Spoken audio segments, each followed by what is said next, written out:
They thought they could just toss me aside after 12 years, like I was some piece of outdated equipment they could swap out for a newer model. That alone should have told me everything, but I was running late for a classified briefing with Pentagon brass, and when you're managing security on a $28 million defense contract, you don't pause for warning signs from former Navy buddies in expensive Italian shoes. Logan's whole vibe felt wrong that Tuesday morning when I walked past the server room. Like static interference on a clear radio channel, something was off in his frequency, the way he carried himself. I'd served with the guy on the USS Constellation. You learn to read people's signals when your life depends on it. Name's Hunter Richardson. Mac to anyone who's worked with me, 47 years old, and I've been hardening computer networks since before these MBA kids knew what a firewall was. Built my whole career on one simple principle. If you control the infrastructure, you control everything. Still, I logged the deviation in my mental notes. That twitchy energy Logan was broadcasting, the kind men get when they've confused betrayal for business strategy. 12 years, I'd been running security operations for this company. 12 years. I joined Defense Grid Systems when it was 3 ex-Navy guys sharing a cramped office with a cryptocurrency startup that got hacked out of existence 6 weeks later. I wrote our first intrusion detection system on my personal computer. I configured the initial Pentagon security protocols for my garage, while my wife was asking why I was spending weekends playing with computers instead of fixing the leaky faucet. I didn't wear expensive suits or quote Harvard Business Review. I built the backbone of this network while Logan was optimizing his LinkedIn profile every quarter like it was going to make him rich. If you've been following these stories and want more like this, it really helps when you hit that subscribe button. 97% of people never do, but it's what keeps these stories coming. So thanks for actually listening. Anyway, I didn't start this story to brag about my credentials. I'm not good at selling myself. I'm good at remembering details. Like remembering how back in 2015, Logan nearly wrote me out of our first major Pentagon contract.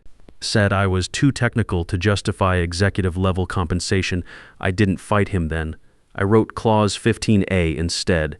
Quietly, real quietly. No one paid attention to the implementation. Not even our legal team, who were too busy kissing up to the lead contractor. Clause 15A, executive equity accelerates at full contract value if any security clearance changes or foreign involvement happens without both parties agreeing in writing. That clause was my insurance policy, my kill switch, and my retirement plan rolled into one clean sentence. Logan had just triggered it without bothering to read the fine print. But let me back up the timeline a bit. Before the clause activated, before Preston showed up, before the whole mess exploded, it started 2 weeks ago. Logan strolled into my workspace with a coffee mug that said Synergize Success, which told me everything I needed to know about how this conversation was going to go. We're thinking about modernizing our command structure, he said, in that chirpy way that sounds like he's reading from a corporate training manual. Strategic realignment. Streamlined hierarchies. I stopped what I was doing and really looked at him. You want me to write my own termination procedures? He laughed like I was making a joke. I wasn't. No, he said. Just a transition document. Best practices, you know where the access codes are stored, who handles contract renewals, what systems we use for Pentagon oversight. That kind of thing. The kind of thing only someone with complete administrative control would know. I told him I'd have it ready by Friday. Then I spent 3 hours reviewing my original employment agreement, which I'd printed and stored in a fireproof safe next to my discharge papers from the Navy. Clause 15A stared back at me like a loaded gun with the safety off. My wife found me in the garage that night, reading contract language by the workbench light. "You okay, Mac?" she asked. The way wives do when they know something's wrong but don't want to pry. "Just double-checking some paperwork," I told her. She kissed the top of my head and went back inside. 20 years of marriage, and she still trusted me to handle business without dragging her into the technical details. I drafted the transition document with surgical precision. Every access point,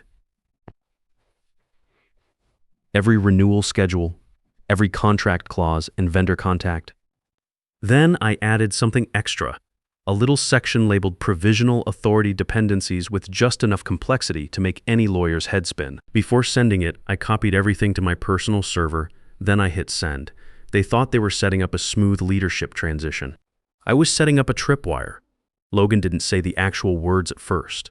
That would have required actual backbone. Instead, He floated them in standard corporate speak, dropping phrases like succession planning and next-generation leadership, like they were harmless configuration updates.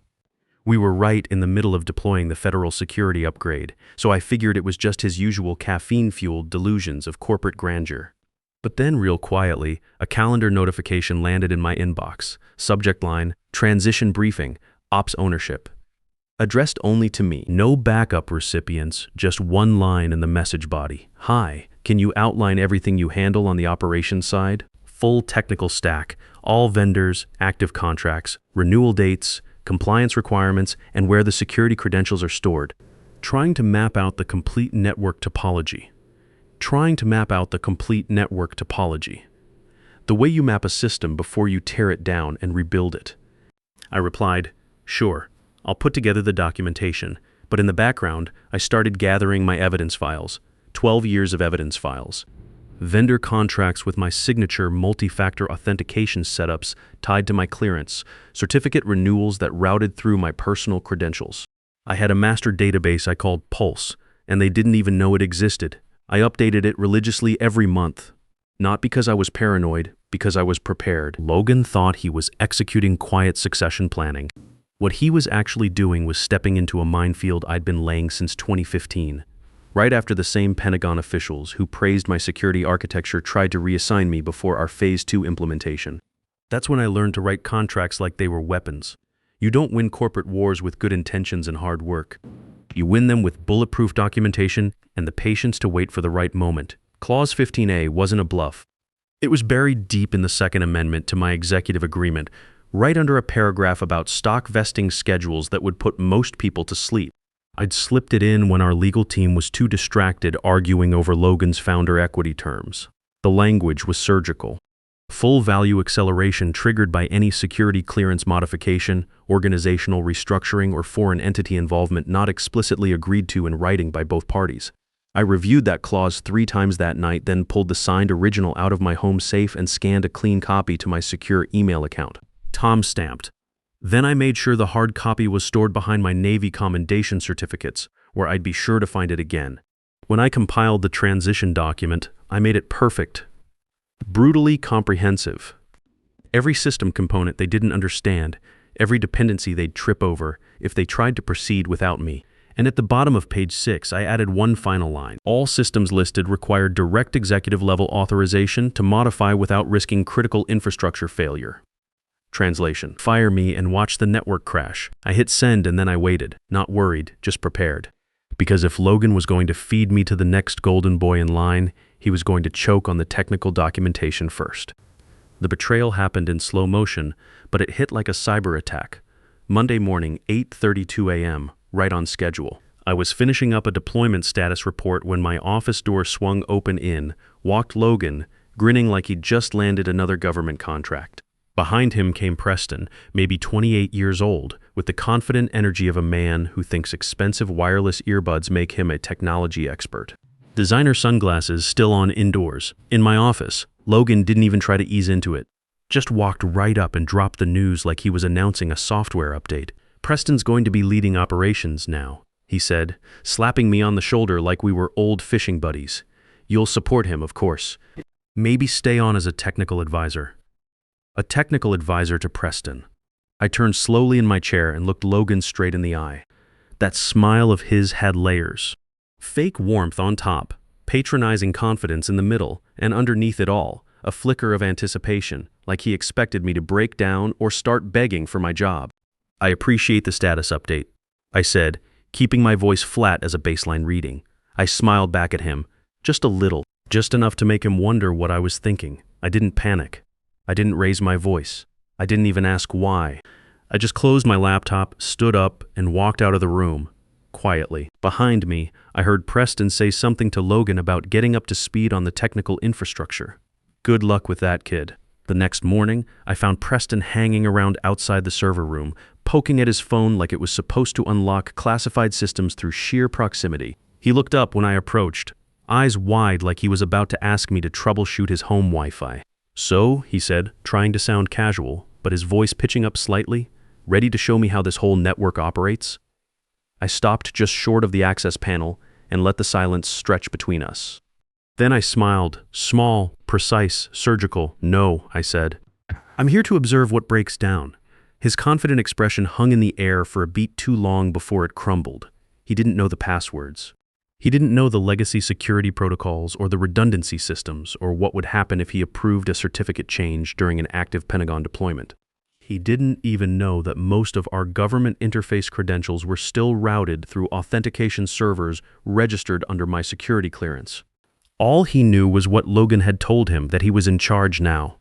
What Logan hadn't mentioned, what nobody had explained to this kid, was that authority without understanding is just a fancy title on a business card. And Preston had just walked into that reality wearing 300 Naughter sneakers and a vest from Patagonia.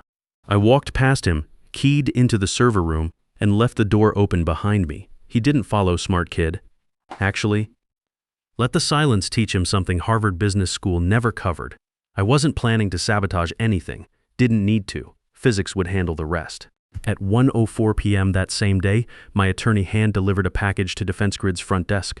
Certified mail, encrypted, time-stamped. Inside was a 4-page notification addressed to the company's general counsel, outlining a material unilateral role modification in violation of executive agreement terms. Legal language, sure, but the kind that sticks like malware when you read it twice. By 1:36 p.m., I was monitoring the company's Slack channels, the ones I still had access to minus in watching the digital panic spread. Legal pinged HR, HR pinged Logan. I didn't have clearance for their executive channels anymore, but I had monitoring capabilities in several subsystems they'd forgotten to revoke. Old communication threads, archived channels, backdoors nobody remembered to close. I didn't respond to any of it. Didn't need to. The documentation my attorney delivered was comprehensive enough to speak for itself. First, a printed copy of my signed equity agreement from 2015 with Logan's signature on every page. Then, a highlighted summary of Clause 15A. Executive equity accelerates at highest recorded contract valuation if any security clearance modification or foreign entity involvement occurs without mutual written consent. The attachments were even better. A PDF of Logan's transition document request, complete with metadata showing timestamp and origin. The updated organizational chart that stripped me of all direct reports. An audio transcript of Monday morning's office handoff to Preston. A detailed comparison of my previous operational responsibilities versus my newly assigned advisory role.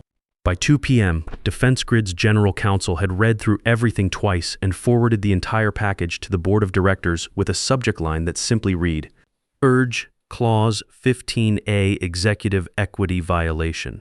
That's when the real system failure began. See, I wasn't just some senior IT guy they could shuffle around like office furniture. I was an executive stakeholder on paper, on record, with contractual rights they'd apparently forgotten about when they drew up their little succession plan. They thought demoting me from operations director to technical advisor was just a polite reorganization. They thought the word advisor would make the whole thing sound collaborative and professional. What they didn't realize was that demoting an executive during an active Pentagon deployment quarter without signed mutual agreement was like detonating a logic bomb in a production environment. And Clause 15A was the explosive device they'd just armed with their corporate restructuring. Preston was still clueless about why his system access was so limited.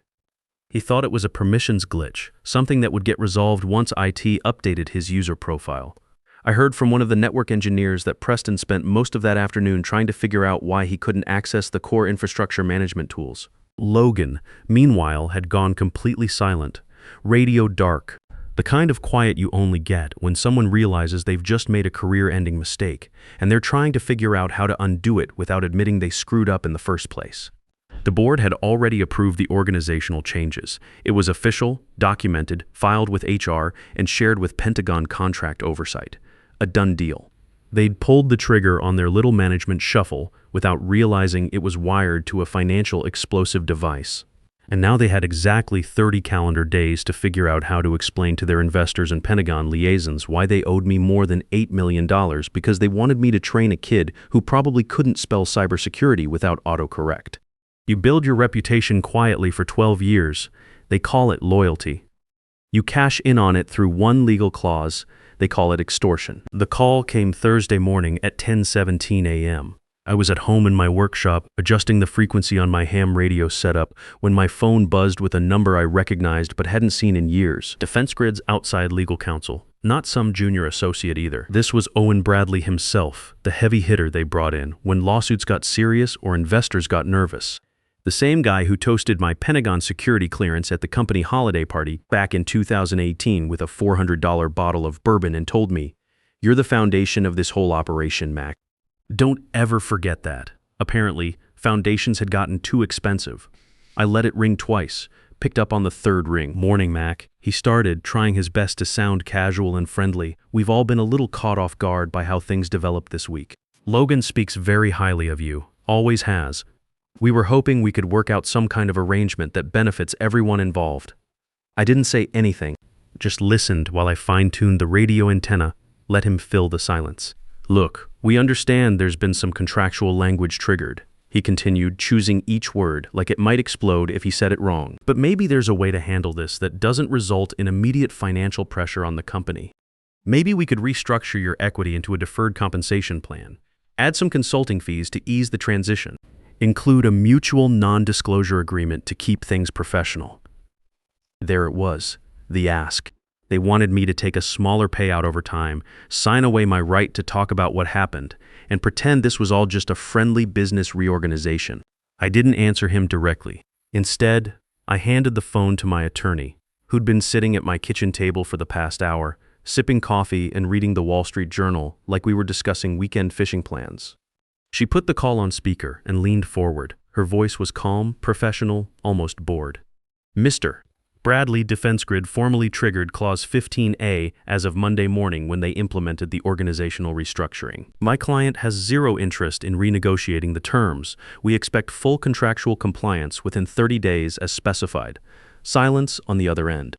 Then a long breath. "Well," Owen said, his voice quieter now, "perhaps we moved a little too quickly on some of the organizational changes. Maybe we could revisit the board's decision." "No," she cut him off. Clause 15A includes board-approved structural modifications. The changes have been documented, filed, and made official. Your only option at this point is compliance with the original agreement. More silence. No small talk this time. After a moment, he hung up politely but without making any promises. I looked over at my attorney. She raised an eyebrow and went back to her newspaper. There wasn't anything left to negotiate. No wiggle room, no clever legal maneuvering, no corporate shell games. They wanted to postpone the inevitable. I wanted it resolved. When you spend 12 years building the infrastructure that keeps a company running, people forget that you know where every critical component is located. And when they try to bury you under the system you created, it's only fair to take the blueprint with you. But I'm getting ahead of myself. Let me back up to Wednesday morning, because that's when things got really interesting. 9:11 a.m. a message popped up in Defense Grid's legal team Slack channel that nobody wanted to see. Reviewing Clause 15A again. Check line 42 of the executive agreement. The acceleration language might include Q3 contract valuations. The message came from Zoe Martinez, a junior associate barely 18 months out of law school. She wasn't even supposed to be reviewing executive contracts that week, but she had a reputation for reading everything that crossed her desk twice. And she'd found the sentence they'd all missed. Buried in the middle of Clause 15A, sandwiched between two routine paragraphs about stock vesting schedules, was the trigger phrase. Equity acceleration calculated at highest recorded contract valuation occurring within active Pentagon deployment quarters. Defense Grid was smack in the middle of implementing the largest contract in company history, a $28 million classified network hardening project tied directly to national infrastructure security. We were 2 weeks into deployment. Performance bonuses, company valuation boosts, government oversight ratings, all of it wrapped into Q3 financial reporting. That single sentence had just transformed my departure from a routine corporate reshuffling into a financial detonation. My equity package, safely tucked away under Class B deferred shares for over a decade, had suddenly exploded in value. $8.5 million calculated against the current peak valuation that Logan himself had been bragging about in investor updates and board presentations. And because they'd triggered Clause 15A during an active deployment quarter, they owed me the full amount within 30 calendar days. No installments, no deferrals, no creative accounting tricks. Cash money, There was no escape hatch in the language. No arbitration clauses, no fine print loopholes, no corporate restructuring games. They'd built their entire Q3 financial success on the network architecture I'd designed, the security protocols I'd implemented, the vendor relationships I'd maintained, and the Pentagon connections I'd cultivated over 12 years of quiet, professional competence. They'd tried to extract me from the system like a defective component and forgotten that I wasn't just part of the infrastructure, I was the power source. Word of the discovery spread through Defense Grid like a virus. I wasn't in the loop for most of the internal panic, but I had friends throughout the company who kept me informed. Someone from the finance department called a buddy of mine that afternoon and asked off the record whether I might be willing to settle for 60 cents on the dollar. My friend just laughed. "You obviously don't know Mac very well," she told him. Preston, meanwhile, was still completely lost in the technical wilderness. His biggest concern seemed to be that someone had reorganized the AWS management console and he couldn't find the right dashboard configurations. I heard from one of our network engineers that Preston spent most of Wednesday building a PowerPoint presentation called Modernizing Legacy IT Operations, like giving the problem a fresh corporate buzzword might somehow solve it. Logan had gone into complete communications blackout, radio silent. The kind of profound quiet you only hear when someone realizes they've made a mistake so catastrophic that any attempt to fix it will only make things worse. The board had already rubber-stamped the organizational changes.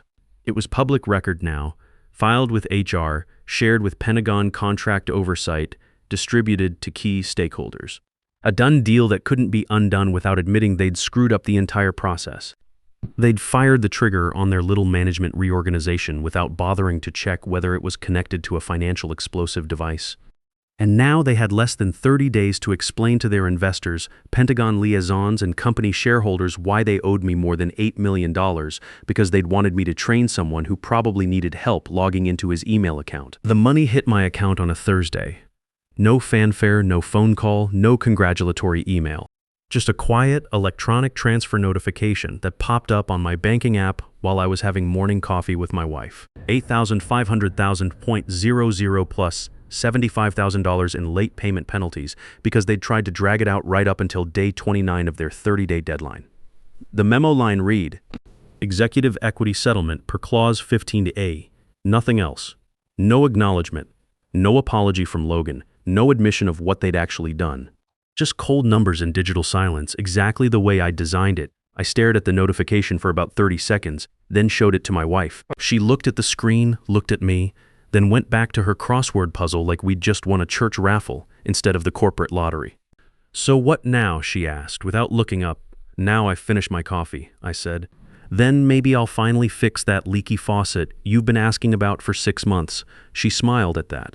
23 years of marriage, and she still knew me better than I knew myself sometimes. At Defense Grid, they put out a corporate communication that afternoon. Standard sanitized business language, all polished and vague, dancing around the truth without actually lying about it. Preston was being transitioned to a strategic consulting role focused on external partnerships. Logan was stepping back from day-to-day operations to concentrate on investor relations and capital development opportunities. Nobody used the word demotion, but everybody understood. And buried deep in the Q3 financial disclosures, on page 47, line 7C, sub-bullet 2, right after a section about forward-looking statements and liquidity management, was one sentence. "Executive equity acceleration executed pursuant to Clause 15A as previously disclosed." That was it. No headlines, no industry articles, no public embarrassment. But that's the thing about infrastructure work. It doesn't need spotlights and press releases. It just needs to hold when everything else falls apart. Every system I built over 12 years was still running. Every security protocol I'd implemented was still protecting their Pentagon contracts. The network architecture I'd designed back in 2016 was still the foundation of their entire operation. They hadn't just fired an employee, they'd built their future success on the technical framework I'd left behind. And every morning, Preston walked into an office wired for systems he didn't understand, using tools he hadn't earned, performing in a role that existed mainly on organizational charts. He'd won the title, but the infrastructure still responded to the voice that created it. 3 weeks after the settlement, I got a call from a Pentagon procurement officer I'd worked with for years. They were looking for an independent consultant to review cybersecurity protocols for a new $45 million defense network upgrade. Someone with experience in both military systems and private sector implementation. Someone they could trust. Interested? He asked. I looked out my workshop window at the garden. My wife had been planning for years, but never had time to plant because I was always working late, fixing other people's technical problems. Let me think about it, I said. I'll get back to you next week, but I already knew the answer. 2 months later, I was sitting in a congressional hearing room in Washington, testifying as an expert witness about cybersecurity vulnerabilities in defense contractor networks. The hearing had been triggered by a data breach at a major Pentagon supplier, not DefenseGrid, but a competitor who'd made the same mistake Logan did, prioritizing MBA credentials over technical competence. In your professional opinion, the committee chairman asked me, what's the most critical factor in maintaining secure defense networks? I adjusted the microphone and looked out at the room full of senators, Pentagon officials, and industry representatives. In the back, taking notes, I spotted a journalist from Defense Week magazine, Continuity. I said, you can't secure what you don't understand, and you can't understand systems you didn't build. The biggest vulnerability in any network isn't technical. It's organizational. When you replace institutional knowledge with organizational politics, you create security gaps that can take years to identify and fix. The chairman nodded and made a note. And in your experience, how common is this type of organizational vulnerability in the defense contracting sector? I thought about Logan, about Preston, about all the other companies making the same mistakes right now while convinced they were modernizing and streamlining. More common than anyone wants to admit, I said, that testimony became part of the official congressional record. It got quoted in trade publications, referenced in Pentagon procurement guidelines, and cited in academic papers about cybersecurity management. My name was attached to it permanently. 6 months after that, I had consulting contracts with 4 different defense agencies, a teaching position at the Naval War College, and a book deal to write about cybersecurity leadership in the modern defense industry. Logan's company, meanwhile, was struggling with system outages, vendor relationship problems, and Pentagon contract reviews. Nothing catastrophic, nothing that made headlines. Just the slow degradation that happens when you remove the foundation and expect the building to keep standing. Preston lasted another 8 months before quietly leaving for a strategic leadership opportunity at his father's consulting firm. Logan sold DefenseGrid to a larger defense contractor 18 months later at about 60% of what it would have been worth if they'd kept their technical leadership intact. I didn't gloat about any of it, didn't need to. The work spoke for itself. These days, I spend my mornings in the workshop, fine-tuning ham radio equipment and reading technical journals. Afternoons are for consulting calls with Pentagon officials who actually listen when I explain how network security really works. Evenings are for dinner with my wife, who finally got her garden planted and tells me I seem more relaxed than I've been in years. She's right. Turns out there's something deeply satisfying about building systems for people who understand their value, instead of trying to explain technical complexity to business majors who think expertise is something you can download from LinkedIn Learning. I'd built the perfect revenge, not out of anger, but out of structure. Not to destroy what I'd created, but to prove that some foundations are too important to tamper with. Because here's the thing about infrastructure work that business schools don't teach. You don't always see the foundation until someone tries to dig it out. And when they do, they discover that what they thought was just another employee was actually the load-bearing wall holding up everything they'd built their success on. Logan learned that lesson the expensive way. Preston learned it the humiliating way. Me? I just learned to charge what I'm actually worth. In the military, we had a saying, never leave a man behind. In corporate America, I learned the corollary. Never leave without your parachute packed. The difference between loyalty and stupidity is about 12 years of quiet preparation. They thought they were buying my silence with a severance package. Instead, they bought me the freedom to speak the truth about what really matters in this business. Competence over connections, preparation over politics, and the simple fact that respect isn't given, it's built one secure system at a time.